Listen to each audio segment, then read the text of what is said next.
Assalamualaikum warahmatullahi wabarakatuh. Perkenalkan, nama saya Ruspi Pramaditya Resmawan, NPM 1911100097.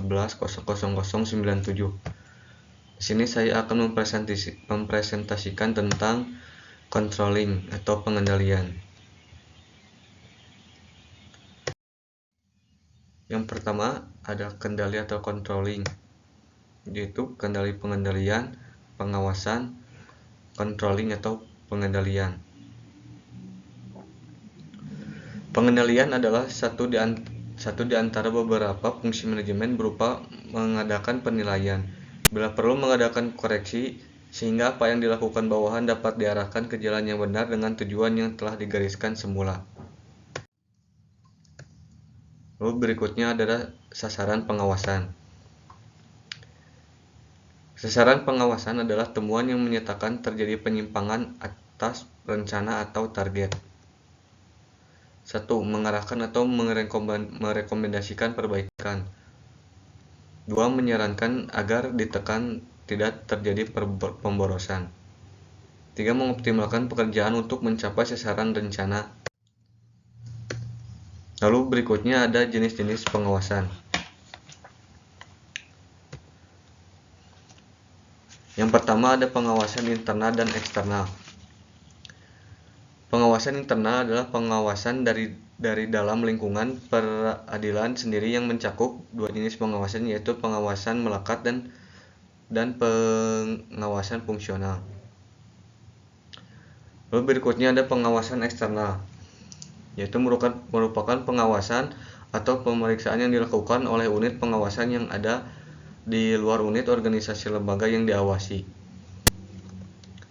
Lalu berikutnya ada pengawasan preventif dan represif. Pengawasan preventif dikaitkan dengan wewenang mengesahkan, sedangkan pengawasan represif adalah wewenang pembatalan atau penangguhan. Lalu berikutnya ada pengawasan pasif dan aktif. Pengawasan aktif dilakukan sebagai bentuk pengawasan yang dilaksanakan di tempat kegiatan yang bersangkutan. Dan pengawasan pasif yaitu yang melakukan pengawasan melalui penelitian dan pengujian terhadap surat-surat pertanggungjawaban yang disertai dengan bukti-bukti penerimaan. Lalu berikutnya ada tahap-tahap proses pengawasan. Yang pertama ada tahap penetapan standar, yaitu sasaran dan target pelaksanaan tentang digunakan sebagai patokan dalam PK. Tahap penentuan pengukuran. Tahap penentuan pengukuran pelaksanaan kegiatan. Dasar atas pelaksanaan kegiatan. Tahap pengukuran pelaksanaan kegiatan, yaitu proses yang berulang-ulang atau continue. Tahap perbandingan pelaksanaan dengan standar analisa penyimpangan, yaitu mengetahui penyebab terjadinya penyimpangan dan menganalisanya. Lalu berikutnya yang terakhir yaitu tahap pengambilan tindakan koreksi, yaitu perbaikan dalam keseluruhan pelaksanaan. Berikutnya ada syarat-syarat pengawasan. Yang pertama, pengawasan harus mendukung sifat dan kebutuhan kegiatan, yaitu pengawasan harus mendukung sifat keseluruhan dan kebutuhan kegiatan yang akan diselenggarakan. Lalu pengawasan harus melaporkan setiap penyimpangan yang terjadi, yaitu pengawasan harus melaporkan setiap kecurangan-kecurangan yang terjadi. Lalu berikutnya pengawasan harus mempunyai pandangan ke depan. Pengawasan harus objektif, teliti, dan sesuai dengan standar yang sudah ditetapkan. Pengawasan harus luas dan fleksibel, dan intinya jadi harus fair. Pengawasan harus serasi dengan pola organisasi. Pengawasan harus ekonomi, dan pengawasan harus mudah dimengerti. Pengawasan harus diikuti dengan perbaikan atau koreksi.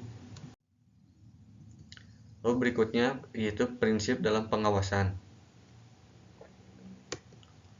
1. Memastikan pelaksanaan pekerjaan sesuai dengan rencana. Merefleksikan sifat-sifat kebutuhan dari aktivitas yang harus dievaluasi. Segera melaporkan penyimpangan. Fleksibel, tidak boleh dan harus fair. Yang berikutnya harus ekonomis, dapat dimengerti, dan harus berada di dalam tindakan korektif.